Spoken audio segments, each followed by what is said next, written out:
Assalamualaikum warahmatullahi wabarakatuh. Perkenalkan, saya Anissa Sabira, NIM 1119144 dari kelas HKID. Di sini saya akan mempresentasikan mengenai independensi atau kemandirian dan kesejajaran peradilan Islam pasca kemerdekaan Indonesia.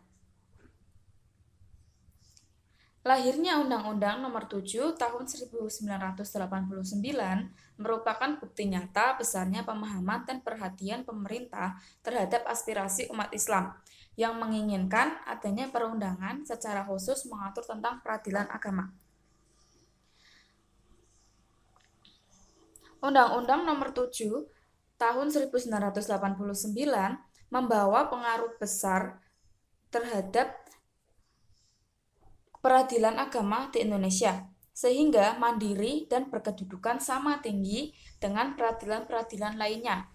Undang-undang tersebut bukan saja mengatur tentang susunan, namun juga kekuasaan dan acara pengadilan dalam lingkungan peradilan agama. Dengan berlakunya Undang-Undang Nomor 7 Tahun 1989,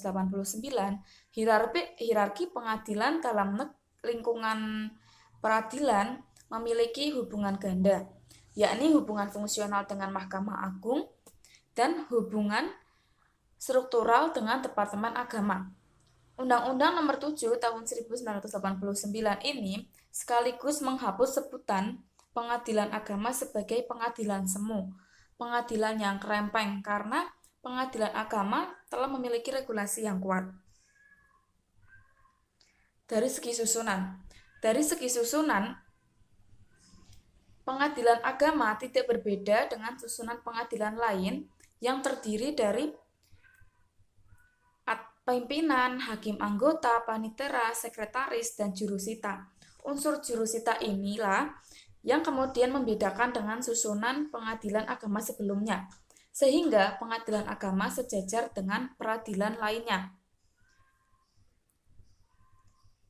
Melalui jurusita,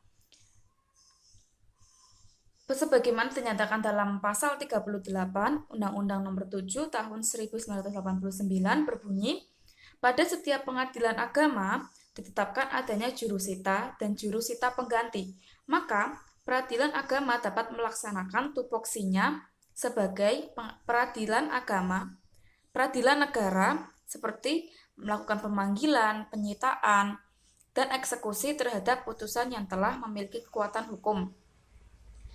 Dengan demikian, pengadilan agama tidak lagi harus bergantung kepada pengadilan negeri karena pengadilan agama sudah memiliki kekuatan hukum untuk mengeksekusi putusannya sendiri. Adapun kekuatan lainnya yang terdapat dalam Undang-Undang Nomor 7 Tahun 1989 adalah dalam segi kekuasaan pengadilan agama. Kekuasaan absolut, yaitu kekuasaan atau kewenangan memeriksa, memutus, dan menyelesaikan perkara-perkara di antara orang Islam dalam bidang perkawinan, kewarisan, wasiat, hibah, wakaf, dan sedekah. Dan yang kedua yaitu kewenangan relatif peradilan agama, yaitu kewenangan mengadili suatu perkara yang menyangkut wilayah atau daerah hukum atau tempat tinggal pihak yang berperkara.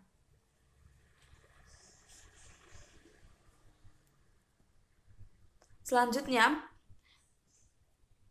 kelengkapan susunan legitimate serta kekuasaan dan kewenangan yang jelas tadi, yaitu absolut dan relatif, yang dimiliki oleh peradilan agama dilengkapi pula dengan adanya sumber hukum acara atau hukum formal. Dengan adanya ketentuan hukum yang dijadikan rujukan dalam beracara, maka hakim pengadilan dalam lingkup peradilan agama tidak sembarangan dalam memeriksa, memutus, dan menyelesaikan perkara. Posisi peradilan agama semakin lengkap dengan lahirnya Inpres Nomor 1 Tahun 1991 tentang pemasyarakatan dalam kompilasi hukum Islam yang berlaku sebagai hukum material dalam pengadilan lingkungan peradilan agama. Dengan adanya ketentuan hukum yang dijadikan rujukan dalam beracara tadi, jadi para hakim tidak sembarangan untuk memutuskannya suatu hukum. Demikian yang bisa saya sampaikan. Kurang lebihnya mohon maaf. Wassalamualaikum warahmatullahi wabarakatuh.